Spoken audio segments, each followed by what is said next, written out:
കർത്താവിൻ്റെ സന്നിധി ചെല്ലുമ്പോൾ കർത്താവ് നോക്കുന്നത് നിങ്ങൾ പ്രവചിച്ചിട്ടുണ്ടോ, നിങ്ങൾ ഭൂതങ്ങളെ പുറത്താക്കിയിട്ടുണ്ടോ, നിങ്ങൾ വീര്യപ്രവൃത്തികൾ പ്രവർത്തിച്ചിട്ടുണ്ടോ എന്നല്ല.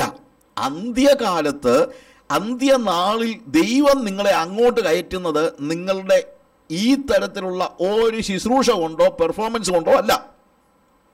പകരം നിങ്ങളുടെ പ്രവൃത്തി എന്തായിരുന്നു എന്നുള്ളത് മാത്രം നോക്കിയാണ്.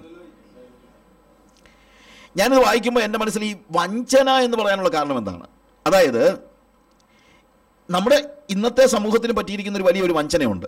You know what it is?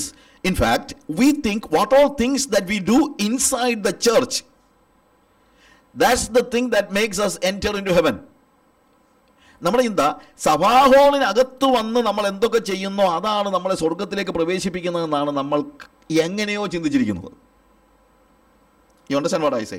അതുകൊണ്ട് നമ്മൾ പറയുന്നു, നമ്മുടെ ഇവിടെ ചെന്ന് അന്യഭാഷ പറയുന്ന ആൾക്കാർ ആരും നരകത്തിൽ പോകത്തില്ലെന്നാണ്. അന്യഭാഷ പറയുന്നവരെല്ലാം അങ്ങ് സ്വർഗത്തിൽ പോകും. കാര്യം ബ്രദറെ, പരിശുദ്ധാത്മാവെന്ന് പറഞ്ഞാൽ അന്യഭാഷ പറയുന്ന നമ്മളെങ്ങനെയാണ് നരകത്തിൽ പോകുന്നത്? എടാ, ഇവിടെ അന്യഭാഷ പറയുന്നവൻ മാത്രമല്ല, പ്രവചിക്കുന്നവനും ഭൂതങ്ങളെ പുറത്താക്കുന്നവനും വീര്യപ്രവൃത്തികൾ പ്രവർത്തിക്കുന്നവനും അങ്ങോട്ട് പോകുന്നില്ല. പിന്നെ അതിൻ്റെ അന്യഭാഷ കൊണ്ട് അങ്ങോട്ട് ചെല്ലുമ്പോൾ കയറ്റി വിടുന്നത്. എൻ്റെ പ്രിയമുള്ളവരെ, ഇതൊരു വലിയ തെറ്റിദ്ധാരണയാണ് അന്യഭാഷ പറയുന്നവരെല്ലാം സ്വർഗത്തിൽ പോകുമെന്നുള്ളത്. ദാറ്റ് ഈസ്, ഞാൻ എല്ലാ ദിവസവും അന്യഭാഷ പറയുന്ന ആളാണ്, അത് വേറെ കാര്യം. നീ അന്യഭാഷ പറയേണ്ടെന്നൊന്നുമല്ല. എനിക്ക് കാരിസ്മാറ്റിക് ഗിഫ്റ്റ്സ് എല്ലാം ഞാൻ എക്സസൈസ് ചെയ്യുന്ന ആളാണ്. പക്ഷേ എൻ്റെ സ്വർഗപ്രവേശനം ഞാൻ ചെയ്യുന്ന ശുശ്രൂഷയുമായോ ഞാൻ സഭാഹോളിനകത്ത് ചെയ്യുന്ന, ഇതെല്ലാം സഭാഹോളിനകത്ത് ചെയ്ത കാര്യമാണ്. സഭാഹോളിനകത്ത് വെച്ചാണ് ഇവർ പ്രവചിച്ചതും എന്താണ് ഭൂതങ്ങളെ പുറത്താക്കിയതും വീര്യപ്രവൃത്തികൾ പ്രവർത്തിച്ചതും എല്ലാം അവരുടെ സഭാഹോളിനകത്തെ അല്ലെങ്കിൽ അവരുടെ റിലീജിയനകത്ത് അവർ ചെയ്ത പ്രവൃത്തികളാണ്.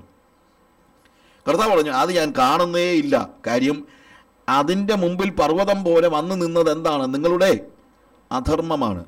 അതായത് സഭാഹോളിനകത്തെ പ്രവൃത്തി ഉണ്ട് നിങ്ങൾക്ക് സ്വർഗത്തിൽ പോകാമെന്ന് ചിന്തിച്ചാൽ നിങ്ങൾ വഞ്ചിക്കപ്പെട്ടെന്നാണ്. 6 ദിവസം നിങ്ങൾ സഭയ്ക്ക് പുറത്തെന്ത് ചെയ്യുന്നെന്നുള്ളത് നോക്കിയാണ് ദൈവം നിങ്ങളെ സ്വർഗത്തിൽ കൊണ്ടുപോകുന്നത്. അല്ലാതെ 7-ാം ദിവസം വന്നുവിടുന്ന ആരാധിക്കുന്നതിൻ്റെ അടിസ്ഥാനത്തിലൊന്നുമല്ല. വഞ്ചിക്കപ്പെട്ടു പോകരുത്, വഞ്ചിക്കപ്പെട്ടു പോകരുത്. അതവിടെ ഉപയോഗിച്ചിരിക്കുന്ന വാക്ക് ഭയങ്കര സ്ട്രോങ് ആണ്. കാരണം ഇത് നമുക്കെല്ലാം പറ്റാവുന്ന അപകടമാണ്. അതായത് നമ്മുടെ ഒരു ചിന്തയുണ്ട്, ദൈവം നമ്മുടെ പ്രവൃത്തിയൊന്നും നോക്കിയൊന്നും അല്ല സ്വർഗത്തിൽ കൊണ്ടുപോകുന്നത്, ആരാധന നോക്കിയാണെന്ന്.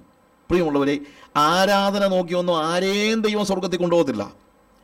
ആരാധന എന്ന് പറയുന്നത് വിശുദ്ധന്മാർ കർത്താവിൻ്റെ സന്നിധിയിൽ വരുമ്പോൾ അവരുടെ ഒരു സ്പോണ്ടേനിയസ് ആയിട്ട് നടക്കുന്ന ഒരു എന്താണ്, they just why you worship God. Some people think that if you worship God then God cannot do anything against you.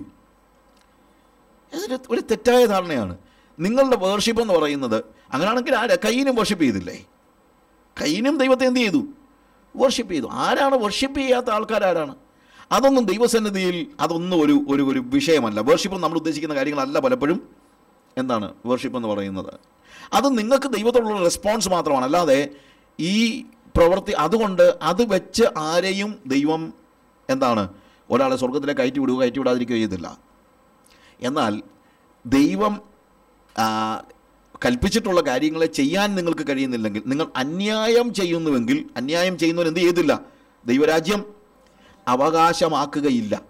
അപ്പോൾ അന്യായം ചെയ്യുന്നവൻ്റെ കാര്യം പോക്കാണ്, അതിനെക്കുറിച്ച് ആലോചിച്ചിട്ടേ കാര്യമില്ല. പിന്നെ മറ്റേ ആളുടെ പ്രശ്നം അവൻ സ്വർഗത്തിൽ പോവോ ഇല്ലയോ എന്നുള്ളതിനെക്കുറിച്ച് ഇവിടെ പ്രധാനമായിട്ട് പറയുന്നില്ല. പക്ഷേ നിങ്ങൾ അന്യായം സഹിച്ചു കൊള്ളാത്തത് എന്ത്? അതടുത്തുള്ളൊരു ചോദ്യമാണ്. അത് ഇറ്റ് ഡസൻ എന്നാണ് അവൻ സ്വർഗത്തിൽ പോവോ ഇല്ലയോ എന്നുള്ളതൊക്കെ നമുക്ക് പിന്നെ ആലോചിക്കാം. പക്ഷേ അതല്ല ഇന്നത്തെ വിഷയം. അവിടെ ചോദിക്കുന്നൊരു ചോദ്യമുണ്ട്, നിങ്ങൾ അന്യായം സഹിച്ചു കൊള്ളാത്തത് എന്ത്? നഷ്ടം ഏറ്റുകൊള്ളാത്തത് എന്ത്? ഒരു വിശ്വാസിയെ സംബന്ധിച്ചിടത്തോളം ദൈവം ആഗ്രഹിക്കുന്നത് അവൻ അന്യായം സഹിക്കണമെന്നും നഷ്ടം സഹിക്കണമെന്നുമാണ്.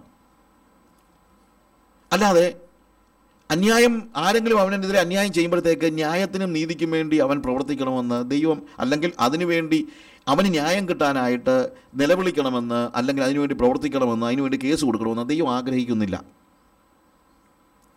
അങ്ങനെ ചെയ്യുന്ന വ്യക്തി ദൈവത്തെ അറിയാത്ത വ്യക്തികളാണ്. കാരണം അത് അവിശ്വാസികൾ മാത്രം ചെയ്യുന്നൊരു കാര്യമായിട്ടാണ് പറയുന്നത്. ഞാൻ പറഞ്ഞാൽ മനസ്സിലാക്കണം. എന്നെ ഒരാൾ കളിപ്പിച്ചാൽ ഞാൻ ഉടനെ കൊണ്ട് കേസ് കൊടുക്കുന്നുള്ളതല്ല, അതല്ല അതിൻ്റെ റിമഡി. അതൊരു ബിബ്ലിക്കൽ പ്രിൻസിപ്പിൾ അല്ല. അന്യായം സഹിച്ചു കൊള്ളാത്തത് എന്ത്?